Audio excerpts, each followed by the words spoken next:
एक दिन सुबह सुबह भगवान गौतम बुद्ध के सभी शिष्य प्रवचन सुनने के लिए बैठे हुए थे। कुछ देर बाद भगवान गौतम बुद्ध अपने साथ एक रस्सी लेकर वहां आए। यथागत भगवान गौतम बुद्ध के हाथों में रस्सी देखकर सभी शिष्य हैरान हुए। जिसके बाद भगवान गौतम बुद्ध अपने आसन पर बैठे और उन्होंने रस्सी में एक के बाद एक 3 गांठें बांध दिए। इसके बाद उन्होंने शिष्यों से पूछा, क्या यह वही रस्सी है जो गांठ बांधने से पहले थी? इस प्रश्न के जवाब में एक शिष्य ने कहा कि इस प्रश्न का उत्तर थोड़ा मुश्किल है। यह हमारे देखने के तरीके पर निर्भर करता है। एक तरफ से तो रस्सी वही है, इसमें कोई बदलाव नहीं हुआ है।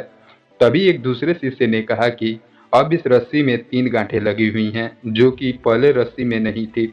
इसे बदला हुआ भी कह सकते हैं। कुछ शिष्यों ने कहा कि वास्तव में मूल रूप से रस्सी वही है, लेकिन बदली हुई दिख रही है, लेकिन इसका मूल स्वरूप बदला नहीं है। शिष्यों की बातें सुनकर बुद्ध ने कहा कि आप सभी सही बोल रहे हैं। अब मैं इन गांठों को खोल देता हूँ। इतना कहकर भगवान गौतम बुद्ध रस्सी के दोनों सिरों को खींचने लगे।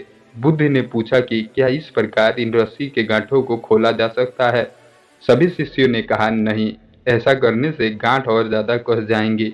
इन्हें खोलना और ज्यादा मुश्किल हो जाएगा। बुद्ध ने कहा ठीक है, अब एक अंतिम प्रश्न, इन गांठों को खोलने के लिए हमें क्या करना होगा?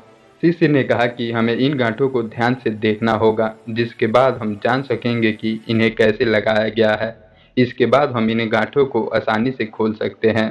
शिष्यों का जवाब सुनकर महात्मा गौतम बुद्ध संतुष्ट हुए और उन्होंने बोला, जिस प्रकार इस रस्सी में गांठ पड़ जाने के कारण इसका स्वरूप बदला हुआ दिख रहा है, जबकि ऐसा वास्तव में नहीं है, ठीक इसी प्रकार हमारे जीवन में भी समस्या के कारण हमारे मन को लगता है कि हमने अपना मूल स्वरूप खो दिया है, जबकि ऐसा वास्तव में नहीं होता।